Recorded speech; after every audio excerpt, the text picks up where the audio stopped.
Olá, sejam muito bem-vindos ao videocast Papo Educom. Eu me chamo Aline Iglesias e eu vou estar conduzindo a entrevista de hoje.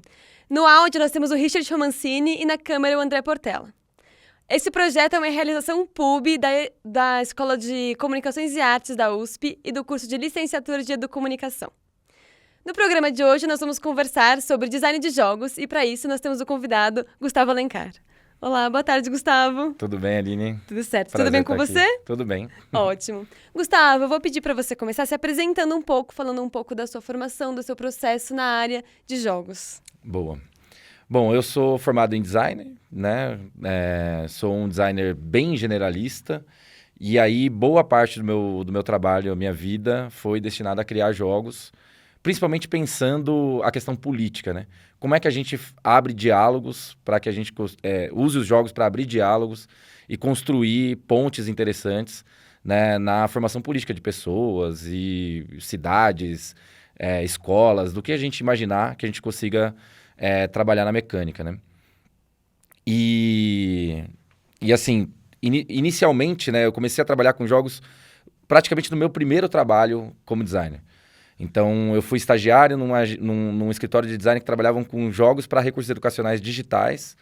E a gente fazia livros didáticos digitais e eu ficava na parte de criar a estética daqueles jogos que já vinham prontos, a mecânica, alguma coisinha a gente pensava, mas eles eram bem engessadinhos, né?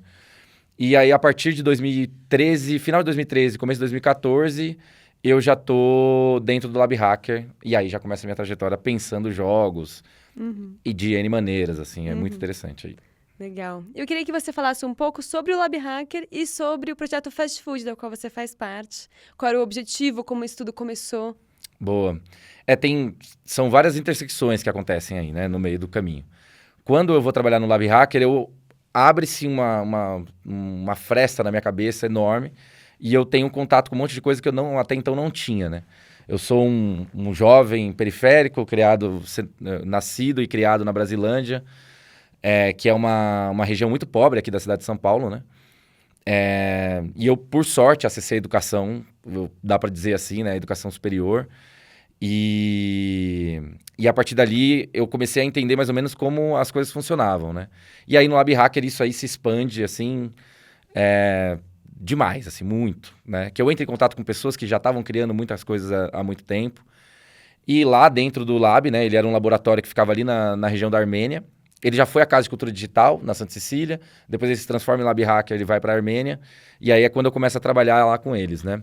E aí, lá eu encontro Marcum, Evelyn, Guilherme, uma galera que me mostra um mundo que eu até então não conhecia, né? Só que eu tinha os recursos de design, que era o que faltava também para eles ali em algumas partes, né? E o Lab também interseccionava com o ônibus hacker, que era o laboratório ambulante, que a gente tinha literalmente um ônibus. A gente comprou em financiamento coletivo um ônibus pelo Catarse. Foi a primeira grande coisa que foi financiada pelo Catarse, assim, mais de 50 mil reais. A gente acha que arrecadou 54 mil reais. Nossa. Um coletivo, né? E comprou esse ônibus era do coletivo. E a gente saía viajando no Brasil com 28 malucos dentro do ônibus e um monte de tractana, criando coisas, né? E sempre na ideia de investigação, de provocação política, que era a pauta que o ônibus levava, né? Apesar desse nome hacker, né? O digital, ele estava pairando ali, né? Ele não era a principal tecnologia, né? A principal tecnologia que a gente olhava não era o digital.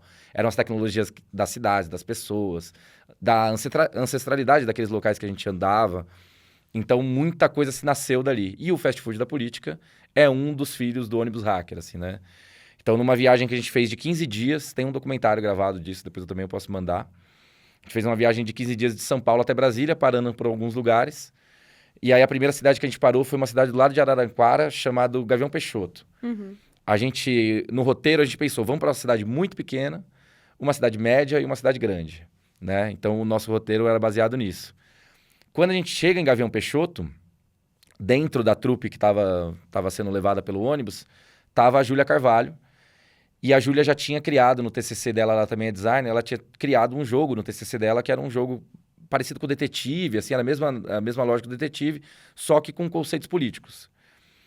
E a gente levou o jogo dela para Brasília, né, nesse sentido até Brasília, né? No nosso roteiro a gente ia parar em Brasília. E a gente ficava ali brincando com o jogo, interagindo com a cidade. A gente ficou, acho que, 5 dias em Gavião Peixoto, que é uma cidade de 4.500 habitantes. E a gente levou alguns jogos que a gente criava para provocar. Um dos jogos era o cara a cara em tamanho real, só que com a cara dos vereadores da cidade. Meu Deus. Então, em tamanho real? Em tamanho real, assim, né? Em tamanho, Mas sei uma lá, coisa física grande. Física grande, assim. Um tamanho A3, vai. Cada... Nossa. Era para jogar na praça da cidade. Uhum.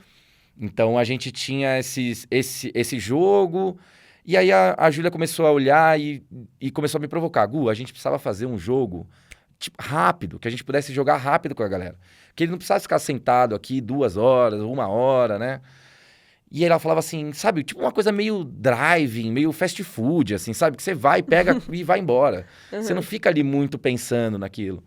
E eu falei, pô, Júlia, essa é uma boa ideia, a gente precisa elaborar isso. E aí a gente começou a olhar o cara a cara, a gente falava, bom, aqui tem um jogo, né? Qual o outro jogo que a gente pode fazer? E nisso era, se eu não me engano, 2016. Era 2016, exatamente. E tava começando a acontecer os impeachments, as manifestações de impeachment. Todo movimento político de direita. Exato. E aí a gente sabia que a gente ia chegar em Brasília um dia depois de uma das maiores manifestações anunciadas ali, né? E aí a gente falou, galera, se a gente adiantar um pouquinho e chegar no dia da manifestação, mas chegar lá para fazer uma intervenção. A gente leva esses jogos de passagem, que era essa provocação da Júlia, e a gente bota pra jogar lá no meio da manifestação, vamos ver o que dá. E aí o pessoal ficou meio receoso e falou, pô, a galera tá meio violenta nas manifestações, como é que a gente vai chegar com um ônibus todo grafitado no meio de uma manifestação super coxa, né, pra falar, né, a palavra mais leve deles. E aí a gente bancou, a gente falou, não, vamos fazer. E aí o fast food nasceu nessa brincadeira. Então, na segunda cidade já do roteiro, que era Monte Carmelo, em Minas Gerais, ali perto do Triângulo, que já é uma cidade média de 50 mil habitantes, a gente começou no hotel que a gente estava a criar. Então, a gente tinha papelão, a gente tinha um monte de tractana do ônibus, a gente tinha tesoura, a gente tinha impressora, a gente saiu fazendo coisa. E aí, vamos jogar então o jogo das três esferas. Aí como que é? Vai ser tipo um jogo de basquete. Aí a gente pegava umas bolinhas de... Precisa de bolinha, que era que a gente tinha. Colava um adesivo, assim, tipo, sei lá, calçadas. Quem cuida da calçada? É a esfera municipal, a esfera estadual, a esfera federal. E aí você tinha que jogar no balde certo, assim, sabe? E esses joguinhos bobinhos, assim, a gente tinha um jogo que era o Monte Seu Governo. Então, como a gente estava falando de impeachment, a gente fazia a pessoa entender qual que era a linha sucessória do impeachment, e depois ela podia montar o governo dela da maneira que ela queria, porque ela ia impeachmentar o presidente. Então tinha essa coisa, que eram jogos assim, pô, pra dialogar com essa galera, né? A gente não pode chegar lá falando contra, né, e tal. A gente vai colocar alguma coisa para eles pensar. A maioria deles não sabiam qual era a linha sucessória, tinha alguns que sabiam, tinha outros que não sabiam. E depois eles montavam um governo que não fazia o menor sentido para o que eles estavam pedindo, inclusive, porque eram sempre um governo muito de coalizão. Então era uma coisa muito maluca. E aí nasceu o fast food nessa brincadeira, assim. Sim, então nesse curto período, vocês produziram uma quantidade considerável de jogos. Se eu não me engano, eram 6 jogos. Eram Tudo 6 isso jogos. em um período de... Nossa, 3 dias, 2 dias. Meu Deus. Mas eram jogos muito simples e muito... jogos que já existiam. Então, a gente tinha a forca das siglas do governo. Então, o que significa SECOM? O que significa CNPJ? Legal. Sei lá, a gente tinha a forca e a gente ficava jogando forca a galera no meio da manifestação. Esse do Monte Seu Governo talvez seja o que deu mais trabalho. Assim. O outro era 3 baldes e algumas bolinhas, né? Deixa eu lembrar algum outro jogo. O cara a cara já estava pronto, só que a gente fez do STF. Então, porque tinha que ter uma quantidade mínima ali, né, de placas, né, pra gente fazer. E tinha, como a gente levou pra Gavião Peixoto primeiro, são 11 vereadores, né? E aí STF são 11 também, então a gente só adaptou ali o mesmo material, a gente colou por cima, assim, então imprimiu os A3 e colou por cima. Então a gente já tinha várias coisas que estavam prontas E aí, dali, a gente entendeu que aquilo era um projeto, né? Que fez super sim. sucesso na manifestação, assim, foi muito legal. Sim. Então, aproveitando esse gancho de que vocês criaram todos esses jogos, queria que você falasse um pouco do seu processo de criação de jogos como designer. Na sua experiência, como é que é para você, Gustavo, sentar, pensar num jogo até o fazer e chegar nos playtests, como é que é esse processo? Boa.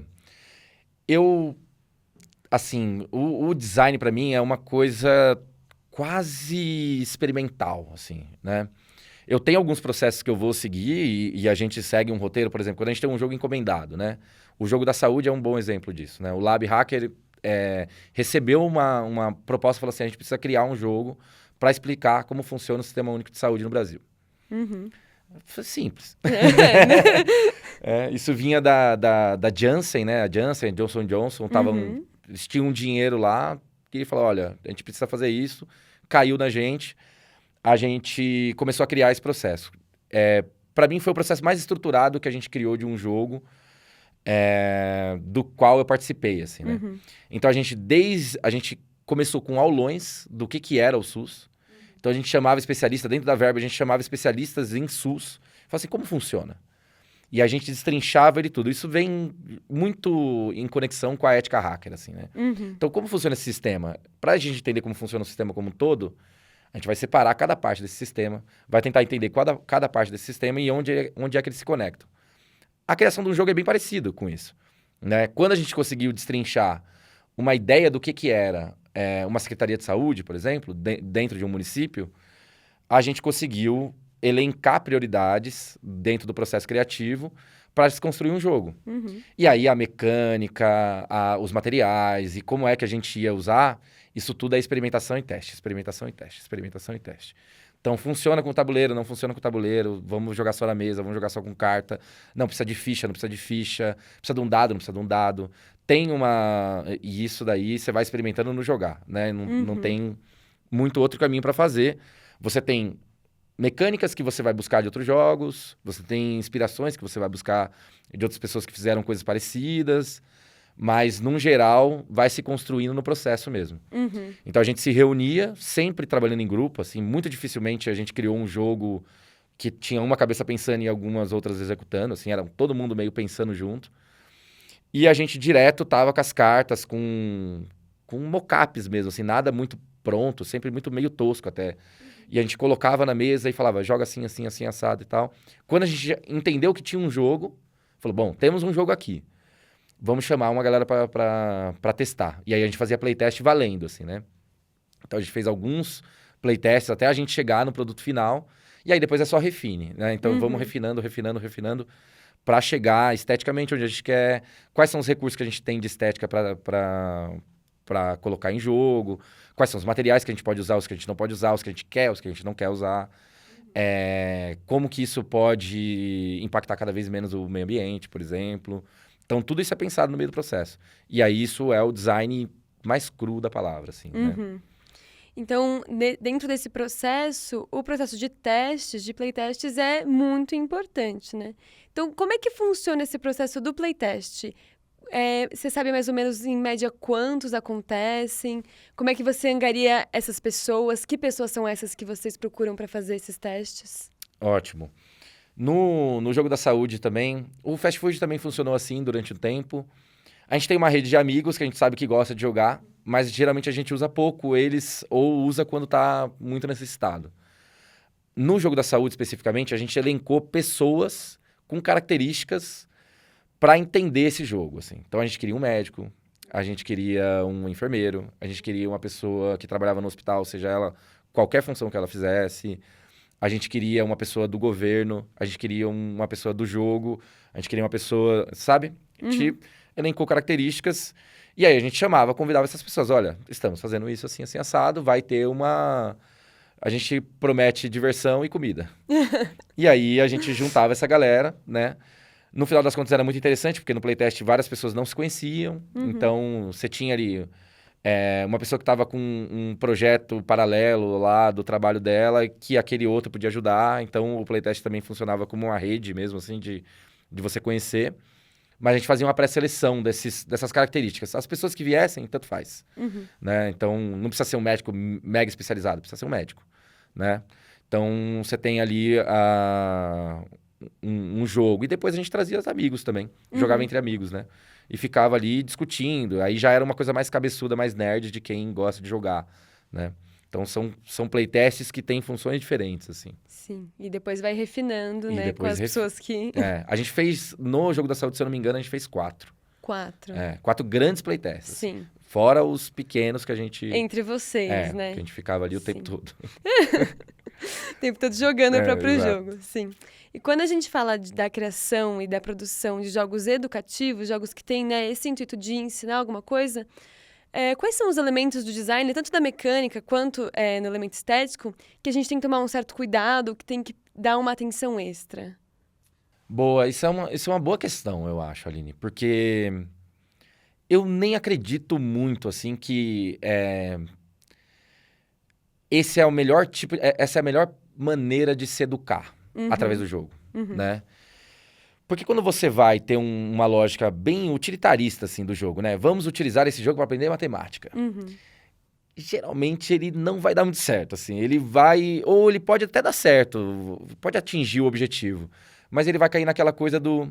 Ah, legal, joguei, aprendi e não vou jogar mais, assim, né? Eu acho que o jogo, ele já tem uma função educativa por si próprio, pelo jogo, sabe? Por si só. Você conseguir socializar com uma pessoa através de regras pré-estipuladas e você conseguir chegar em um consenso, chegar numa vitória, chegar numa derrota e ter que assumir isso, isso pra mim já é mega educativo, né? Então, assim, agora, quando a gente vai falar de um processo educativo em si, de sala de aula, eu vou precisar ensinar as crianças álgebra e eu vou utilizar vou utilizar esse jogo, o que eu sempre vou dar como dica procure um especialista nesse tema. Assim, uma pessoa bem estudada mesmo, que vai entender e falar assim, não, se você fazer assim, tá errado, né? Foi assim no Jogo da Saúde. Então, a gente tinha ali mecânicas, a gente falava assim, e se a gente fizer isso aqui? O cara falou, não, mas aí tá errado. Mas aí não funciona assim, na Secretaria de Saúde, isso não acontece. Várias coisas a gente vai querer assumir. Fala, beleza, não acontece, mas tá aqui, tá no imaginário, a gente vai criar isso aqui. E outras coisas não dá pra fazer, né? Não dá pra falar. No Jogo da Saúde as pessoas morrem. Por quê? Porque pessoas morrem. Sim. Entendeu? Assim, não tem como você não morrer. Não dá pra deixar menos triste? Veio questões assim. Poxa, mas eu vou ter que matar o meu paciente? Pois acontece, os pacientes morrem no hospital. E aí, isso é uma questão, inclusive, ética, né? Isso já é um processo educativo. Então, você tem ali... Eu sempre falo, se é pra criar alguma coisa específica, fale com um especialista. Sim, essa é uma ótima dica, né? Entenda bem do tema que você está falando. Exato. Acontece muito quando a gente tenta criar um jogo educativo de cair um lugar só da diversão, né? E aí perde um pouco o caráter do aprendizado.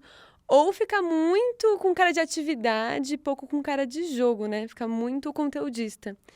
Não sei se você tem alguma dica ou alguma experiência que ajude a encontrar o balanceamento entre essas duas coisas, como encontrar um meio termo para não ficar muito exaustivo, mas também não perder o caráter educativo. Olha, eu tenho um exemplo de é uma atividade jogo, assim, ela tem um caráter lúdico, mas não é bem um jogo, que é a CryptoKids. A CryptoKids a gente participava da CryptoRave, que é um evento de criptografia, segurança na internet, que acontece aqui em São Paulo. E a gente queria fazer uma atividade com criança, porque a CryptoRave tinha muitos pais, muitas mães, mas não tinha atividade para as crianças, eram sempre para os adultos, nerd, que vai ficar lá falando sobre criptografia, internet, matemática, coisas, segurança, como que a gente vai lidar com o mundo difícil. E a gente falou, bom, vamos fazer um espaço lúdico para criança. A gente propôs uma atividade lá, junto com o Lab Hacker, e a gente propôs a CryptoKids. Ela era basicamente um conjunto de cartazes que explicava algumas criptografias que a gente já usou na nossa vida inteira. Sei lá, SMS, pra você escrever um SMS, você escreve criptografado, né? 222, BB, né? Isso é uma criptografia. Tênis polar, que a gente leu nos livros, língua do P, que a gente usava quando criança.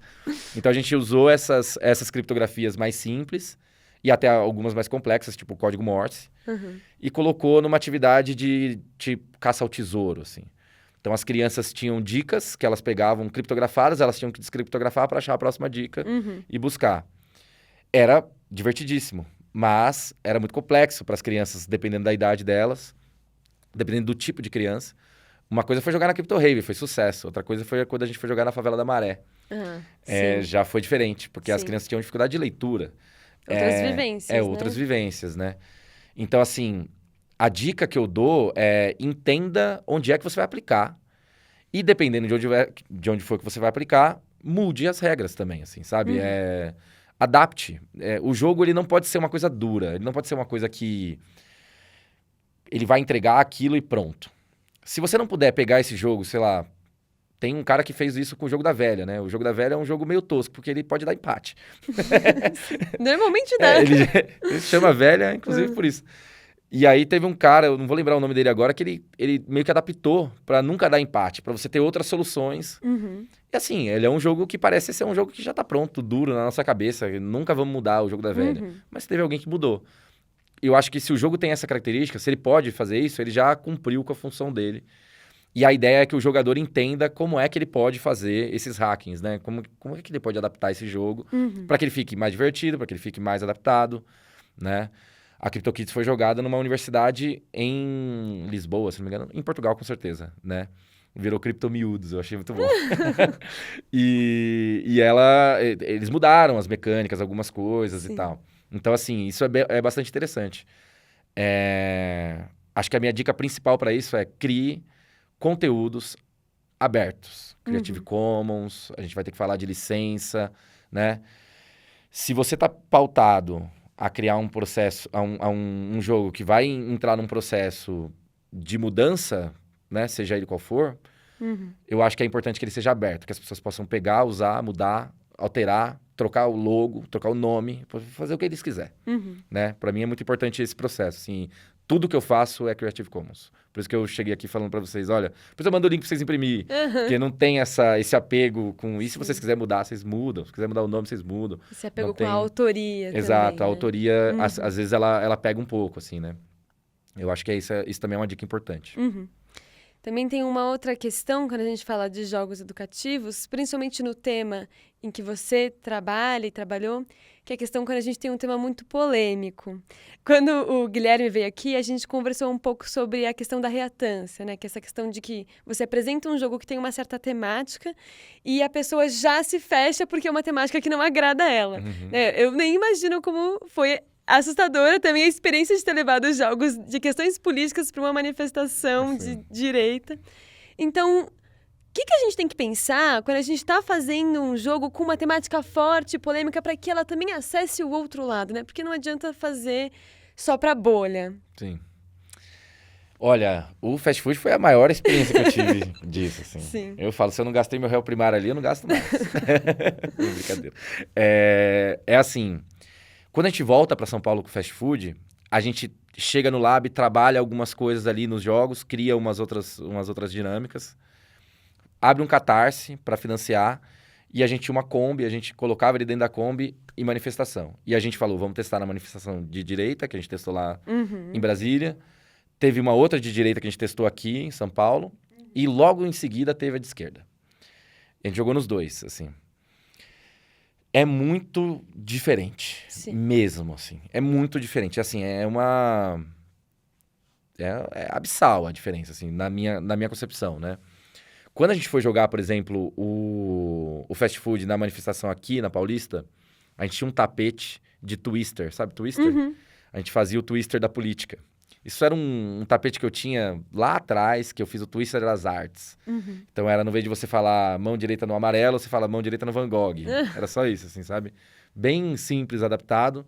Fiz por um curso de comunicação visual que eu fiz na ETEC. E aí eu readaptei a gente readaptou esse tapete, na viagem do ônibus também, e colou umas caras de uns políticos. E era assim, pé esquerdo no Maluf, mão direita no Alckmin. Eram umas coisas assim, sabe?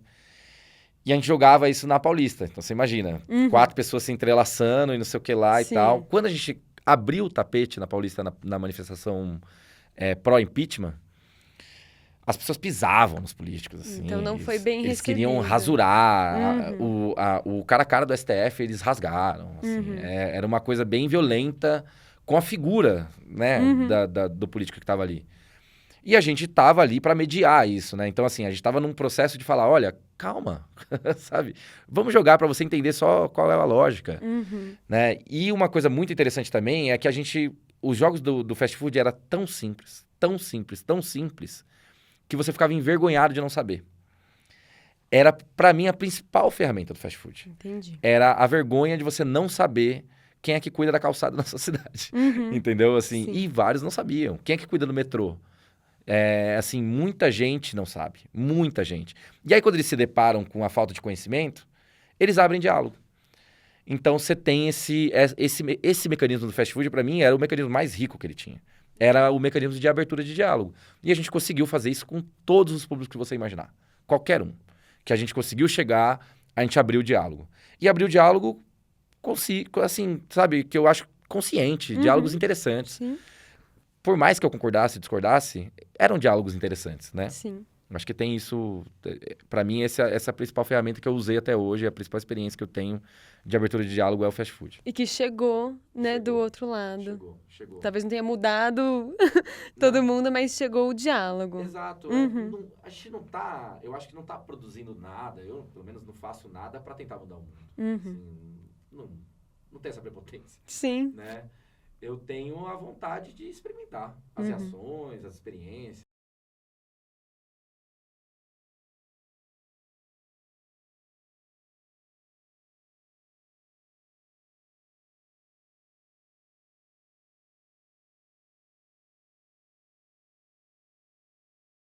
Uma ferramenta bem legal. Sim.